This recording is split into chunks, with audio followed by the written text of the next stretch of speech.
नमस्कार, सुस्वागतम. मी आरती गुप्ते. आज मी तुमच्यासमोर सौ वीरजा प्रमोद देशपांडे यांनी लिहिलेली एक कविता सादर करणार आहे. कवितेचं शीर्षक आहे वारी. ऐकूया तर. वारी. सळसळला पिंपळ देई कळस संमती, टाळावर भक्तीमध्ये सारे अभंग बुडती, टाळावर भक्तीमध्ये सारे अभंग बुडती. भक्त नाचती आनंदे जय घोष माऊलींचा, भक्त नाचती आनंदे जय घोष माऊलींचा, रूप पाहून वारीचे डोळा भरला ढगाचा, रूप पाहून वारीचे डोळा भरला ढगाचा.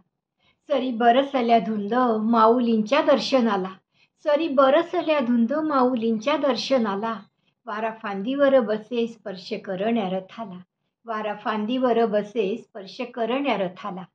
मनी विठ्ठलाची ओढ डोई तुळस गोजिरी, मनी विठ्ठलाची ओढ डोई तुळस गोजिरी, पाय तुरु तुरु चाले पुढे दिसते पंढरी, पाय तुरु तुरु चाले पुढे दिसते पंढरी. धन्यवाद. कवयित्री आहेत सौ वीरजा प्रमोद देशपांडे. सादर करती आरती गुप्ते.